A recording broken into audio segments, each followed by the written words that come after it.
And that brings us, ikhwan, to the topic of al-rihla fi talab al-ilm. People ask, how did you end up in the Damaj? How did you end up with Shaykh Muqbil there in Yemen? And this, ikhwan, came by way of learning the importance of traveling in the path of knowledge. Traveling in the path of knowledge. Al-Khatib al-Baghdadi, rahimahullah ta'ala, in a tremendous work, al-rihla fi talab al-hadith or talab al-ilm, he mentions, ikhwan, traveling in pursuit of knowledge. And he brings a chapter regarding those companions, those from the companions who would travel great distances to learn one narration. Those who would travel great distances to learn a single narration. قال حدثني عبد الله بن محمد بن عقيل بن أبي طالب أن جابر بن عبد الله حدثه قال بلغني عن رجل من أصحاب رسول الله صلى الله عليه وسلم حديث سمعه من رسول الله صلى الله عليه وسلم لم أسمعه منه.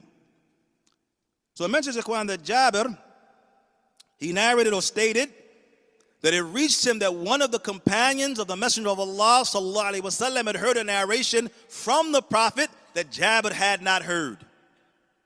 That Jabir had not heard. فَابْتَعْتُ بَعِيرًا فَشَدَدْتُ عَلَيْهِ رَحْلِي. So I purchased a camel. Now imagine this, ya ikhwan. He did not purchase this camel for doing business or even, ikhwan, for some long journey. A journey for one narration. A journey for one narration. Purchasing, ikhwan, a riding animal, a riding beast, so as, ikhwan, to hear this one narration directly from the companion who heard it, from the Messenger of Allah sallallahu alayhi wa sallam. So he says, ikhwan, la fikum. So I purchased a camel and I saddled it. فَسِرْتُ إِلَيْهِ شَهْرًا حَتَّى أَتَيْتُ الشَّامِ. And I traveled for a month till I reached Sham. A month journey, ikhwan. Purchased a camel, traveled a month journey so as to hear one narration that a companion heard directly from the Messenger of Allah sallallahu alaihi wasallam. That, ikhwan, is a raghbah. That is a strong desire to learn the deen of Allah subhanahu wa ta'ala.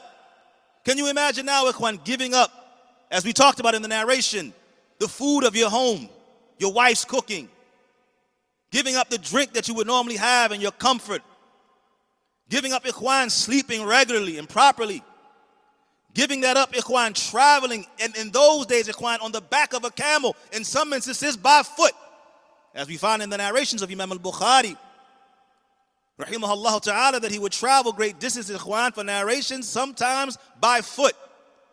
And it mentions, ikhwan, in his biography that there would be points, ikhwan, that he would not have anything to eat for 3 days or like this except the grass of the earth. Leaves and the likes of this of the earth, ikhwan, that he would nourish himself with those things. So here we see, ikhwan, that great desire to learn and study the deen of Allah subhanahu wa ta'ala. Some of us don't even come 5 blocks to the masjid. The lessons taking place. Knowledge is being disseminated.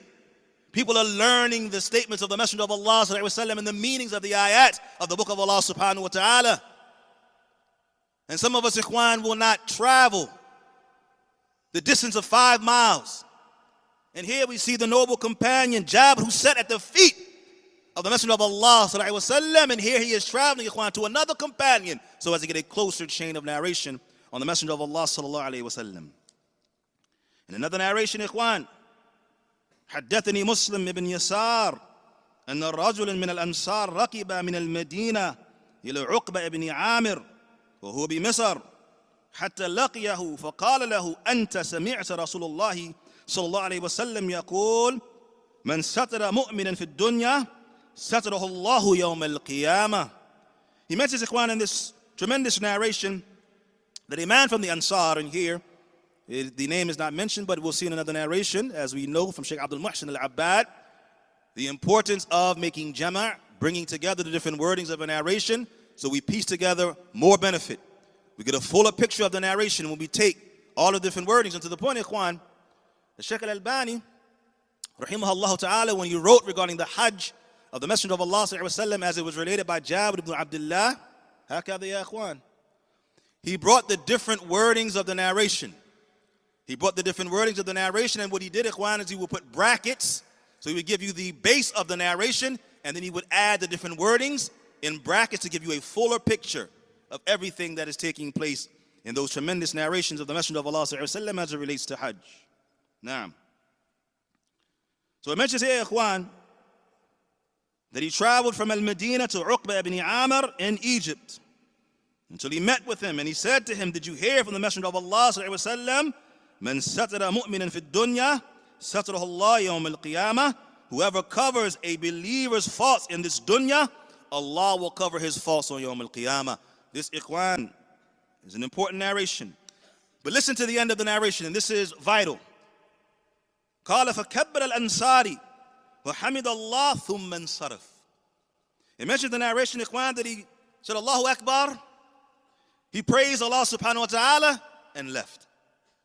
He came for that one word, ikhwan, that one narration from the Messenger of Allah sallallahu alaihi wasallam, sacrificing from his family and from his food and from his drink and from his sleep until the end of that, ikhwan, so as to hear one narration from the Messenger of Allah sallallahu alaihi wasallam.